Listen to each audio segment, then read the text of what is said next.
The biggest merger of municipal electricity utilities in Canadian history, affecting nearly 1 million customers, is now official.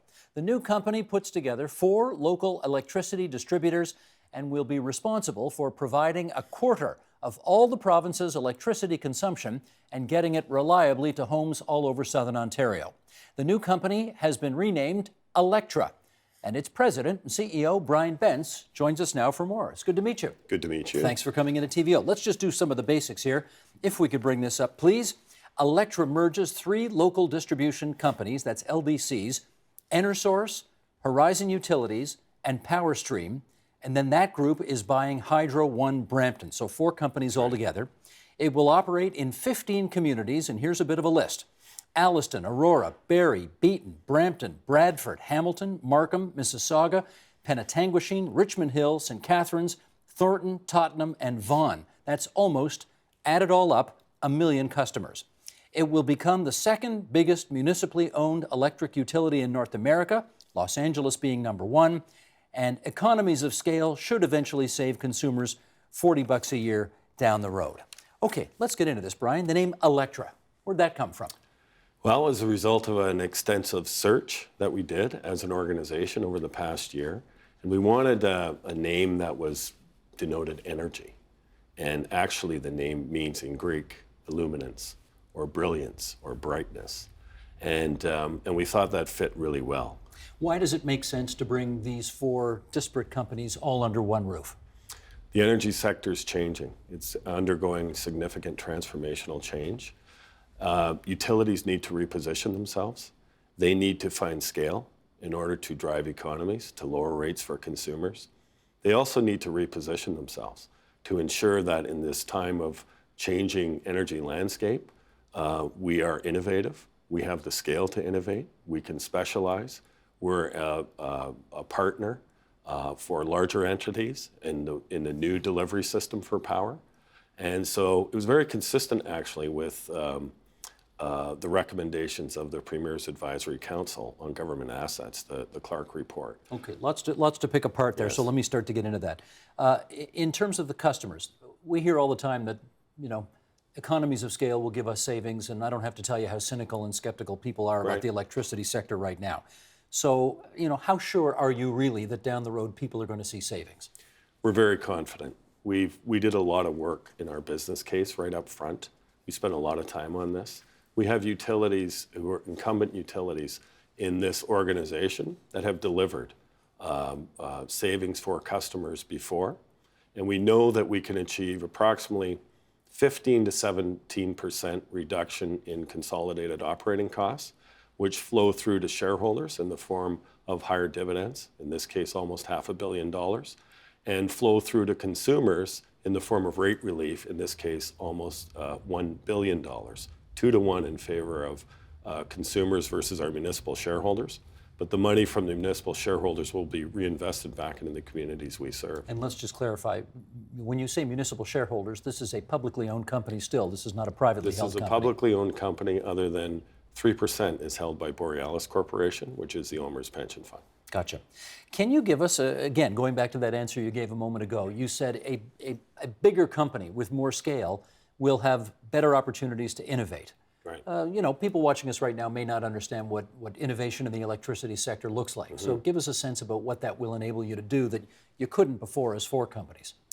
There's lots of things that's going on in the sector. Technological advancement in this sector is unprecedented in the last decade. One of the things that we focused in on as utilities, our incumbent utilities, was really the advancement of technology to improve reliability. We've looked at, for example, utility-grade microgrid, which is a really interesting concept. What does that mean?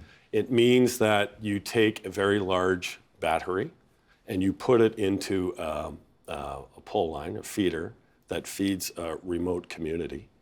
And that pole line is typically fed from Hydro One. And if you put a battery on that line and you put a communication and control system with the municipal substation that is feeding that community, you can enhance the reliability of that feeder, and you can charge that battery when rates are low and you can discharge it when rates are higher. And that is something that is easier to do as a bigger merged company than is. before. So, for example, we've partnered with Korean Electric Power on that technology, global utility. Okay, let's talk about, I think everybody remembers it was, what, about 4 years ago when this province got whacked with a pretty serious ice storm. And, you know, for lots of people, the lights went out for quite a long time, Right. heating as well. I think, well, the number I've got here is 830,000 hydro customers left in the dark. Would a newly merged Alectra be able to better respond to that kind of a situation were it to happen again? Absolutely. In terms of the investment in things like the smart grid that improves the restoration, we had almost 100,000 customers out in the service area that we served in York Region, so 1/8 of that number you just quoted. And for us, the restoration efforts were really a function of marshalling crews from neighboring utilities and doing that in a coordinated fashion. We can improve the coordination immensely when we have the workforces that serve 1 million customers versus one that serves, say, 250,000 customers. Okay. Let's, I want to get some better understanding as well of who your shareholders are. So go through the list if you would. Okay. Who owns Alectra? Who owns Alectra is the City of Mississauga, and we have 2 municipalities in York Region, the City of Markham, the City of Vaughan. We also have in Simcoe County, the City of Barrie, and in Hamilton, Niagara Region, the City of Hamilton and the City of St. Catharines. So now, 6 municipal shareholders. 6 municipal shareholders. So I'm going to infer that there will be either mayors and or city councillors who are going to be members of your board then? Yes, that's okay. correct. Look, I've covered politics a long time. My understanding of the game is that 6 different politicians from 6 different municipalities often can't agree that the sky is blue, let alone on, you know, what approach a new electricity company ought to take. Does that daunt you at all? They agreed on the fact that this was a good deal, that this was a good deal for their communities, that would serve their communities well, provide them with rate relief. They recognize that the sector is changing. They recognize that they need to deliver value. Consumers want more value, and increase the value proposition and give consumers more choice. And having that connection with our shareholders and the leadership of our shareholders has been, I think, really helpful in the transformation and creation of Alectra. You say they unanimously came together and agreed on this, which is true, but in Markham, just north of the studio, it passed by 1 vote. That's right. Passed council by 1 vote. Were there numerous times during the course of this where you thought, this is not going to get done? Well, I always kept the faith because I believed in the deal. I believed in the people. I believed in the deal. I thought it was the right thing to do. We kept driving through. I understand that,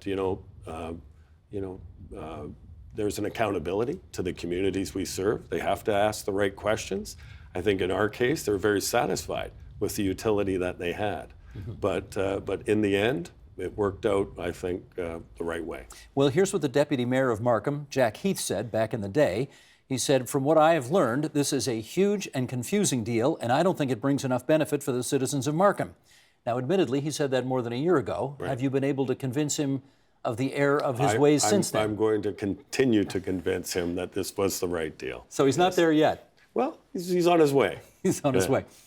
Is there, well, I mean, I gather part of the concern among these municipalities, who are, of course, local councillors and very attuned to local interests, right, that they will have less say in a bigger merged company than they would have in a smaller, very localized company. Yeah. How do you sort of convince them that that's something they ought not to worry about?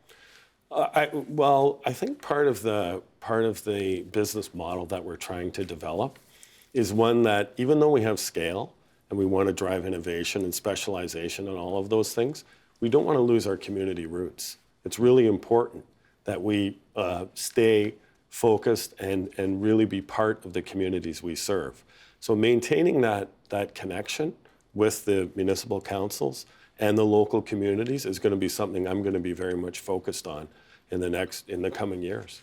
I don't have to tell you that one of the biggest distribution companies in the world, Hydro One, is in the process of a partial privatization right now. The Ontario government, I think, ultimately will sell off 60% of it to the private sector. Right. Any thoughts of going along that road for your company? For us, I mean, we want to grow. We want to make sure that we have access to capital. We have a growing demographic. We have opportunities to invest in non-regulated type businesses. So we want to make sure that we do have the balance sheet that will allow us to grow. We want to do that in a way that's responsible, and we think that we can do that with our municipal shareholders. So that sounds like a no to privatization for now. No, that's right. It's a no for now. Yes. Yeah. Do you plan to buy up other local distribution companies? That's been the history of our utilities. As you can see, we're the product of consolidation of a lot of different utilities. We think we have a very good model and a good story to tell. As you said, the Clark panel did say that we a catalyst for consolidation, a champion for consolidation. We are interested in increasing scale, geography. So that sounds like a yes. Yes. You're on the. Want to tell us what the next target is? No, we've got to digest this one first. But before you start buying up anybody else. Yeah, that's right. Okay. You have a 13-person board, is that right? We do. 13 members on the board. Yes. Is that going to be unwieldy? No. How come? I have a 13-member board at my predecessor organization, and it worked out perfectly well. But they were all from one city. No, they're from multiple cities. They're from, in our case, it was Markham, Vaughan, and Barrie. No municipality had control. Okay. And this is a similar situation here. And we were able to do a lot of good things with that governance model. How many of the 13 members on the board, how many do you think are going to be mayors?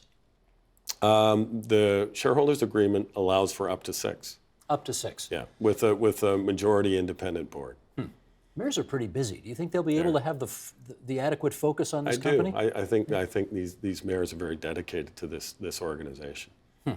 Now, I gather right now you have, is it 3 different headquarters at the moment? We have 3, yes. Okay. How do you, I remember this when they tried to do this with City Hall, right? Right. You got a City Hall in Scarborough, a City Hall in Etobicoke, Yes. try to bring them all together.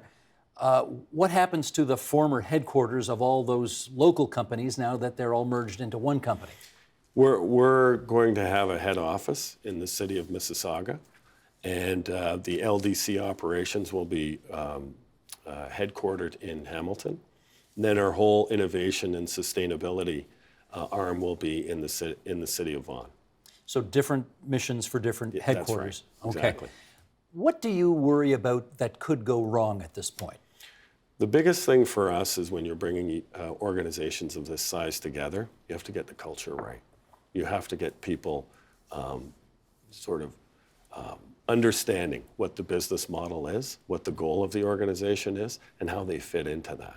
And if we have alignment of our organization, I think we're in an exceptional position to really create value, and not only for our shareholders, but our customers. So as you say to these disparate companies that are now all part of one, and potentially to the others that you will purchase along the way, when you want to make the elevator pitch to them about why Alectra is a good place to be, what's the mission statement? First of all, we got the right people. We've got a great leadership team. We have a strong, I believe, strong board, community support, and we're exceptionally well positioned in our service area. A lot of organic growth in a high-density urban environment. We have a culture of innovation. We have a culture of customer focus. We can build on that. We can be a very strong player in the power and utility sector in Canada. Hydro One's got an ombudsman. Are you going to have an ombudsman to take complaints from the public?